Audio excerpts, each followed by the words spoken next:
Assalamualaikum. Tashahau. Yang PDRT Vanakkam. Pada sesi Facebook Live pada hari ini, saya nak bincangkan soal laptop bawah program cerdik yang telah pun dijanjikan oleh kerajaan pada sesi pembentangan bajet 2021. Di sini saya nak kupas berkenaan perkembangan semasa selepas kita menilai di website cerdik. So sebelum saya mula mengulas, kita tunggu dahululah rakan-rakan yang akan tonton sesi live pada malam ini. Maaf kerana buat sesi live agak lewat, kerana baru balik ke rumah. So kita akan mulakan dalam tempoh masa 1 minit 2 minit lagi lah. Rambut memang cepat tumbuh. Itulah, saya rasa dah rambut merindui zaman kegemilangannya sebelum ini.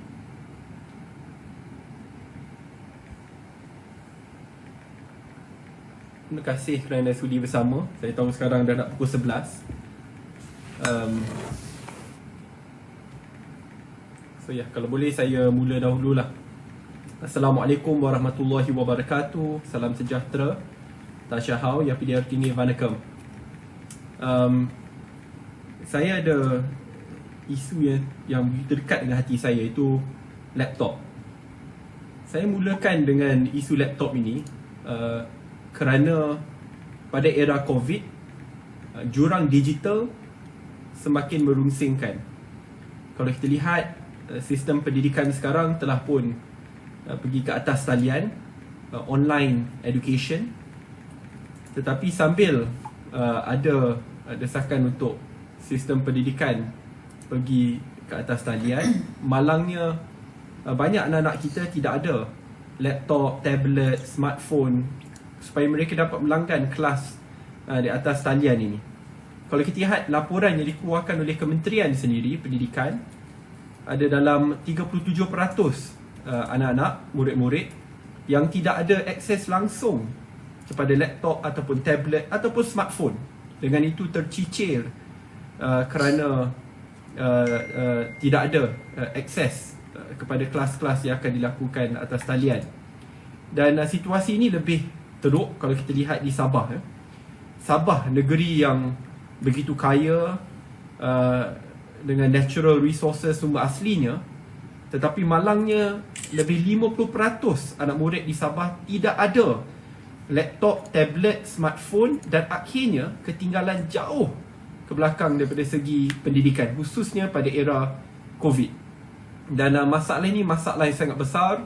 Jika tidak ditangani dengan baik, bakal menyebabkan jurang pendidikan itu makin membesar, dan akhirnya yang kaya makin kaya, yang miskin makin miskin, kerana pendidikan itu adalah untuk semua.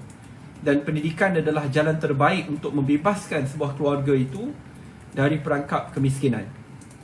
Sebab itu pada tahun lepas, pada sesi rundingan belanjawan, saya telah pun berjumpa dengan Yang Berhormat Menteri Kewangan, Tengku Zafrul.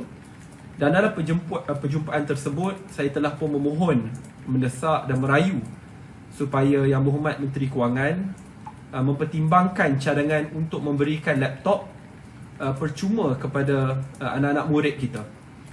Walaupun tidak boleh diberikan percuma, contohnya sekurang-kurangnya berikan subsidi bersasar kepada mereka yang datang daripada latar belakang keluarga B40 dan M40.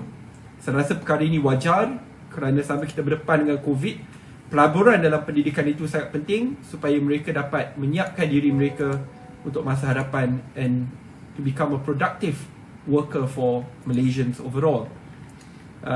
Dan pada sesi pembentangan belanjawan telah pun dijanjikan dana khas RM150 juta ringgit untuk pembelian laptop bagi anak-anak murid yang akhirnya akan diagihkan kepada 150 murid di seluruh Malaysia. Dan dalam pembentangan belanjawan tersebut jelas dikatakan bahawa laptop itu akan diberikan kepada murid-murid dan tidak ada pemakluman langsung bahawa ini sekadar pinjaman dan bukan pemberian.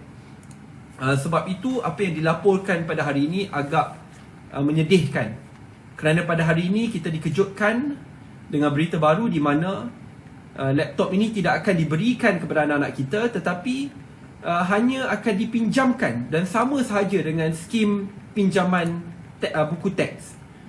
Saya rasa ini agak mengejutkan kerana perkara ini tidak sama sekali dimaklumkan pada sesi belanjawan yang lepas.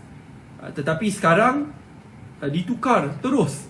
Dia bukan pemberian tetapi sekadar pinjaman saja. Pinjaman pun saya rasa agak bermasalah atas beberapa sebab. Pertama, kalau ia sekadar pinjaman, apa akan jadi jikalau anak itu menggunakan laptop dan akhirnya laptop itu rosak?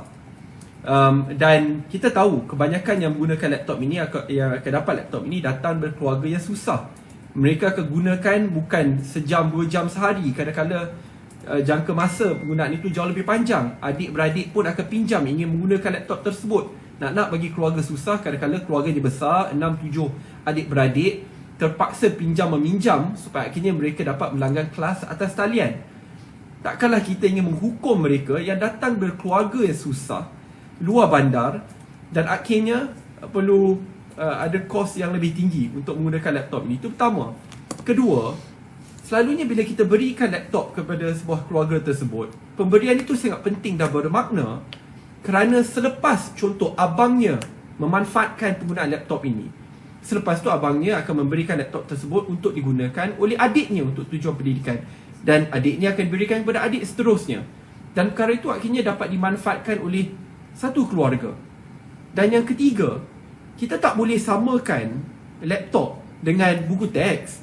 Buku teks ni kadang-kadang untuk kita buat kajian semula, untuk kita update buku teks 5, 10, 15 tahun baru ada update. Tapi bagi laptop, in terms of the specs, dia berubah setiap tahun. Dia berubah dengan sangat cepat sekali. Mungkin pada tahun ini specs ni bersesuaian, pada tahun depan dia berubah, tahun seterusnya akan berubah. Takkanlah kita, tahun ni saya guna laptop, saya pulangkan, selepas itu kerajaan perlu repair lagi laptop tu sebelum diberikan kepada batch seterusnya. Walhal mungkin telah pun tidak lagi efektif bagi batch-batch yang seterusnya. Ia tidak sama dengan buku teks. Dan saya rasa akhirnya kos-kos tambahan susulan itu akan memakan dana yang lebih besar bagi kerajaan jika nak dibandingkan jika kita berikan dengan ikhlas kepada anak-anak murid yang datang berkeluarga susah, dan akhirnya mereka dapat berkongsikan di antara ahli keluarga. Perkara ini sangat kritikal, seperti saya tekankan sudah tadi, kerana ini adalah isu jurang digital yang akhirnya akan menyebabkan yang kaya terus kaya, miskin papa ke dana. Dan inilah perkara yang sangat mustahak untuk kita cuba kendalikan. Di parlimen, pada sidang parlimen lepas, saya ada bangkitkan juga 150,000 laptop ini bunyinya banyak, tetapi realitinya tidak mencukupi. Kenapa? Kalau kita lihat jumlah pelajar di Malaysia ada dalam 4.5 juta. Dalam 4.5 juta ini, kalau kita ambil keluarga yang susah, minima akan ada dalam 1.5 ke 2 juta keluarga yang betul-betul memerlukan. 150,000 tak sampai 4% pun jumlah pelajar di seluruh Malaysia.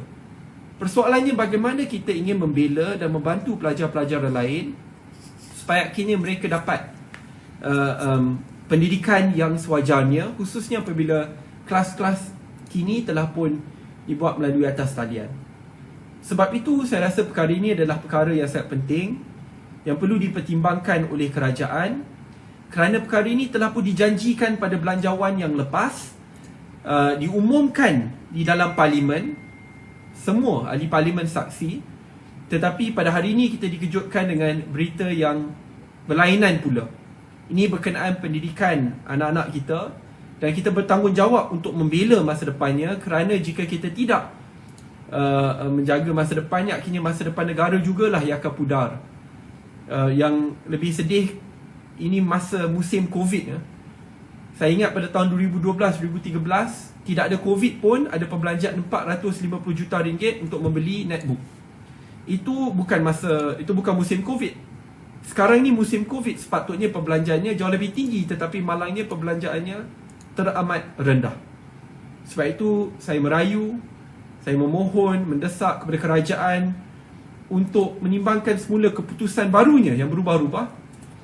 Jangan kita hanya memberikan laptop ni sekadar pinjaman kepada anak-anak ini. Kita sepatutnya memberinya dengan hati yang ikhlas, bantu mereka, bimbing mereka supaya akhirnya mereka dapat pendidikan yang terbaik dan akhirnya dapat menyumbang kepada pembangunan negara tercinta. So itu saja daripada saya. Daripada kapasiti saya yang sangat kecil, walaupun peruntukan Parlimen MUA telah pun ditarik semula, tetapi saya telah pun berjaya lakukan pelbagai jenis fundraising. Pada tahun lepas Botak Challenge, sekarang saya akan ajar beberapa kelas tuition untuk terus meraih dana. Alhamdulillah, melalui Botak Challenge dapat kita fundraise dalam RM400,000. Melalui ajar tuition ni kita dapat fundraise dalam sekarang dah nak cecah RM150,000. Semua kita guna untuk beli laptop, tablet untuk tujuan kawasan Parlimen MUA.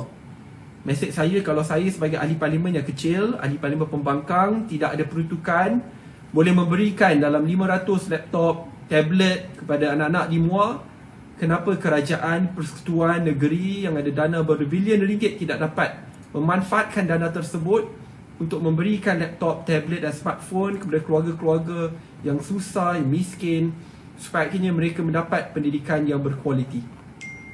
So that's it from me. Terima kasih.